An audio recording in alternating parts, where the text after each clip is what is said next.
What's up? Justin here. We're back. More CD collection. I hope that you like the show experience video. I'll try to do more of those. We are still in the D's. Apparently, the D's are never going to fucking end. But I got a good little stack here with some fun stuff. So first, we are listening to Blood Incantation, who I talked about at length in the last video. This is their demo. Focus. Interdimensional Extinction. I don't think I had ever heard this material. I overlooked this when it came out, and I got the full length they did after it. But man, they opened with the 5th tablet of Enuma Elise the other night, and that shit blew me away. It's the first song on this demo, and this shit, it finally has clicked with me. It fucking rules. And it sounds really good in this analog format. So, everybody probably knows who Blood Incantation is. They're fucking awesome. Go support those guys. So, first up, we have some really fun stuff. Disgorge. I'm gonna get that right sooner or later. I'm gonna fucking line this shit up on the camera the right fucking way. Disgorge. I have several Disgorge CDs. I'm missing the Necro Holocaust full length. So, this is the real Disgorge. This is Disgorge Mexico. Shout out to Edgar. He's a buddy of mine. Disgorge Mexico is a brutal death metal / gore grind band from Mexico, and they are fucking gross. This record, Chronic Corporate Infest, is just nasty. It is just absolutely fucking disgusting, just putrid, vile gore grind of the highest caliber. It's real dense. This record is like a gore grind war metal record. It is just unrelenting. It's ferocious sounding. There's a video, I'll link to it below, of a live song, number 4 here, Rancid Bowel Sarcoma. Will I focus? Rancid Bowel Sarcoma. There's a live song, a live track, a live video of them playing that, and it's just fucking nasty. The singer, bass player of the band during this period was Antimo Buono, who's in Hackovitz now. And Antimo's stage presence is just fucking untouchable. So, this record fucking rules. It's nasty, it's fucking gross, it's depraved sounding. But it's also, it's real like analog and real sounding. It sounds like it was recorded in a fucking morgue. But it's dense. I mean, you know, it takes... you have to have a trained ear for that kind of stuff. So then we have Forensic. Forensic is their first full-length, with some of the most disgusting cover art of all time. And like Chronic Corporate Infest, this one is just as fucking gross. I just got Chronic first, and I'm more partial to it, but Forensic is just as fucking nasty. There's a vinyl re-release of this coming out soon because I had the pleasure of doing the layout for it. Can't wait for that. So, then we have Live in Germany, 2004. This is the classic era of the band when Antimo was still in the band, and it's live tracks from these first 2 records, and it's excellent. You know, just good, a nasty representation of these guys live. And Gore Relics is a compilation, some demo stuff, some album stuff. I think that the band put this out. Edgar Garcia, the guitar player of the band, who also now handles vocals, Embrace My Funeral Records, is his label based out of Mexico.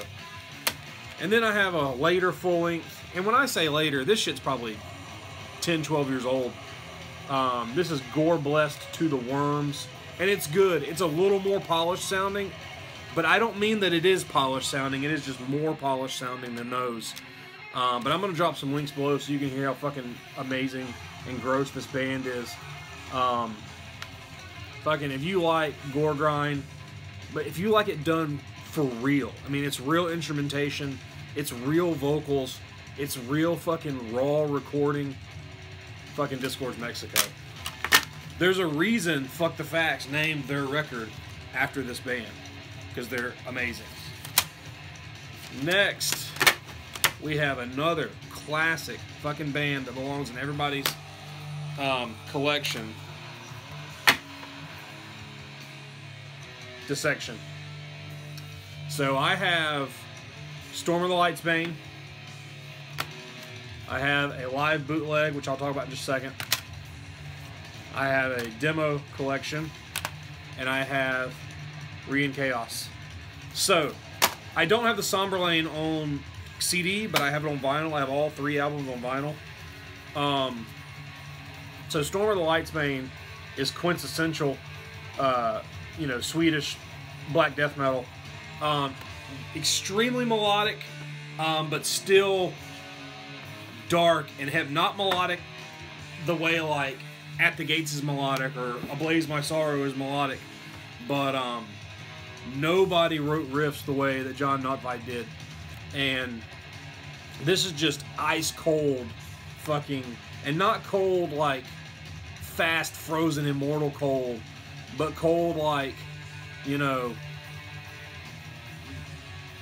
you're trying to fucking walk home in the snow and you fucking passed out and you froze to death cold. Everybody should know Dissection. They're one of my favorite bands, and John Notveit's one of my favorite metal personalities. The fact that he went to prison for murder, got out, reformed his band, put out what is controversially known as their best album, and then killed himself. And all that before he was only 31 years old. And, you know, I was younger than him, but now that he's been dead for 12 years, 31 came and went for me a long fucking time ago. So to think about how young he was and he accomplished all that in the metal scene, it's just, I can't wrap my head around it. So, Past is Alive. This is the first thing I ever got from Dissection. I bought this, saw it somewhere, and I said, oh, I need this. There's a booklet stuck in here. So this is demos, early stuff. I think there's some live stuff on here, possibly. But it's just a really, really good look at the early stages of Dissection and how vital this fucking band is, man. I cannot understate that. Then we have Frozen and Wacken. This is a bootleg. I don't know where I got it. It says Headache Records. They played a very famous set in Wacken in 1997 before John went to prison. And there are legit versions of this album, so I don't know why this bootleg exists. But it has such a good layout. I love how grim it looks. Just how old, like, 90s black metal it looks. It's on really, really glossy paper. I don't know if you can tell that, but it's really, really high quality glossy paper. And that's a pretty famous painting I've seen around for years. And then just band picture inside. That's it. I don't know where I got this. Then, Re in Chaos. This is 5-minute favorites material, so I'm not going to talk that much at length about it. But when John got out of prison and he said that he's putting Dissection back together, and they released the song Maha Kali, which is the closer. They released that song a good while before this ever came out, and I remember being lukewarm to it. It was the songwriting and the presentation, the production was way more polished than the old stuff was, and the songwriting was way more succinct and predictable compared to the early stuff, and it didn't really click with me. Well, then cut to, I mean, at least a year later before this came out, I checked it out, and Starless Aeon was like the single or whatever. They did a video for it, and man, it captivated me. And I got this record, and I cannot tell you how many times I've listened to it. I know it's kind of blasphemy to say, but this is by far has become my favorite Dissection record. I said Rain Chaos for years too, but I watched an interview with him with John Nutfight, and he pronounced it Re-in Chaos. So it's Re-in Chaos, like to chaos again. The production on this record is awesome. The songwriting's awesome. It still sounds like Dissection, but it's a Dissection evolved. It's him sitting in prison for 12 years thinking about what he wanted to do. And then the lyrical prose on this, the direction, is the whole package. It's a concept. It's all about his kind of spiritual journey, and I don't know. I don't know how to describe it, but I fucking love this record. And I know people who either you love it, or there are people that fucking hate it because it's not Storm of the Lights Band. It's not the Somberland. But if I can wrap my head around how I want to describe this record, I'll do a 5-minute favorites on it. Next, The Distillers. God, I can't get it right. The Distillers, Coral Fang.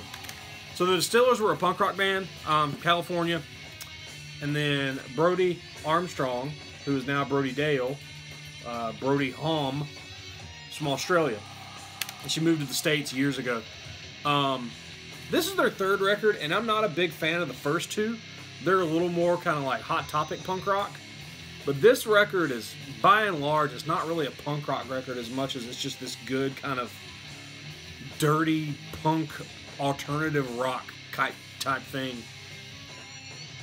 But the main draw is, I used to work at a store in the mall that's not Hot Topic, another store. And a girl that I worked with brought this in one day and put it on our stereo. And I was like, what is that? That sounds good. So she told me who it was. And Brody Dell on this record sounds like kind of a young, gritty punk rock Courtney Love. And I don't like Courtney Love or Holt at all. But her voice on this is just, man, it is mesmerizing. Wait till you hear it if you haven't. I fucking love this record. It is just, it's one of those that puts me in a place, man. Puts me in a mood. And they broke up after this came out. Brody Dale went on to do another couple of bands and a solo band, and a lot of it's really good. Her other band, Spinneret, was really rad. Kind of this electronica alternative punk thing. But then rumors started to circulate a couple months ago that Distillers are back together.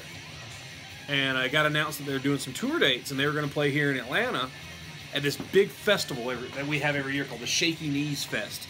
And Shaky Knees is all kinds of music, and it's a lot of music that I do not care to fucking listen to. I'm like, man, I'd love to see the Distillers, but I'm not going to Shaky Knees. There's no way they'll come through again. The day before Shaky Knees, she posted on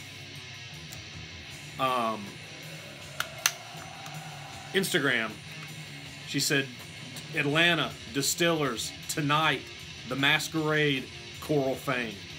They did a secret show after Shaky Knees and played this album in its entirety. Like, it was like a week ago. And I couldn't go, man. I was so bummed. But fingers crossed, they're going to come back through again. I'm going to put a link to this album below, and I'm going to put a link to a live video from back in the day that I've watched so many times. So, next we have Dolvin. I'm not sure what Dolvin is. I'm not sure where I got this. Goat Prayer Records. It's sealed. And this is not from that trade I talk about all the time. I can't remember where I got this or who it is. I'll have to open this up and look at it. I'll drop a link below. Next, this is through a trade. This is Domination Through Impurity with Masochist. This came out on Epitome Productions. I either got this from that big trade I talk about, or I got this from Brian at Ossuary Industries. I don't remember. But I know that Domination Through Impurity is a kind of a sadistic sounding brutal death metal band. I need to open this up and listen to it because I'm sure it's pretty rad.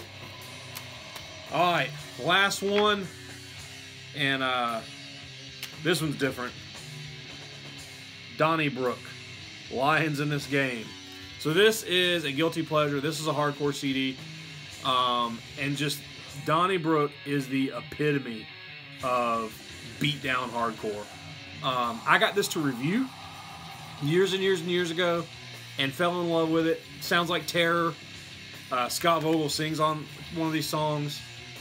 It's just good, just fucking old school beatdown, fucking get jumped in the alley hardcore. It's rad. I've listened to this a bunch. I can definitely get in the mood when I want to fucking spin this. But I watched a live set of theirs on YouTube, and the singer has the most terrible, like, hip-hop rapping style persona on stage that I can't do it. It's not for me. So, but listening to it, I fucking love this CD, man. So, that's it for this stack. I got more coming. Let's talk about these in the comments below. I want to know your opinions on Reading Chaos. I want to know what you think of the Distillers. And I want to know who else likes Disgorge Mexico. Keep commenting, keep liking, keep subscribing. I'll talk to you guys later.